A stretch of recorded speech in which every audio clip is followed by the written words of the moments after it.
बड़ा तरह का बनाएंगे चैनल को तो ध्यान दी लगी कहाँ सुधल भाई चैनल का शेयर कर लो नहीं पता नहीं सब्सक्राइब कर ले चैनल इस चैनल पर सब चीज ओरिजिनल मिलेला। हां जोन भी बात डाटा अपन प्रॉपर्टी मिलेला ई ना कि केहू उठा के ऊ कुछ बात ना एक सामने रहो धनई धर का की बानी सामने आके सामने देखी कौन पाउडर क्रीम वाला धान का करना ओरिजिनल हां रियल धान का करो नहीं जिंदा रियल में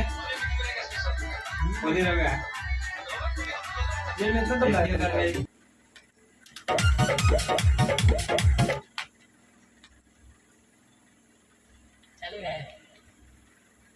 नमस्कार प्रणाम और फिर से जुड़ गए WR ब्लॉग्स वीडियो पे। और भोजपुरी तो गाना रिकॉर्ड हो रहा था तो आप लोग सुने हैं। और ये छठ का गीत है, बहुत अच्छा गीत है कि भूखला में मम्मी के जो निटोटी है ये पापा छठी मैया जिन्हें खिसिया अभी मत चढ़ाए रिलीज हो जाए तो चढ़ाए ठीक बा। तो सुनी जा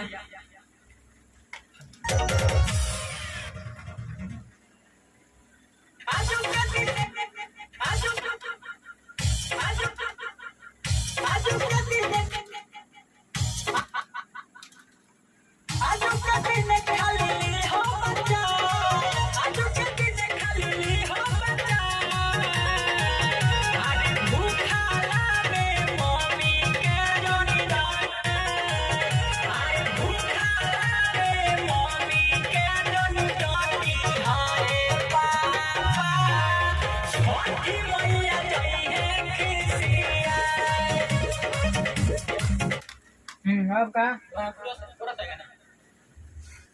अब क्या जो ये मेन लाइन है ना ऊपर वाला आइए अंदर का, आए, इधर आ रहे सर ऐसे डायरेक्ट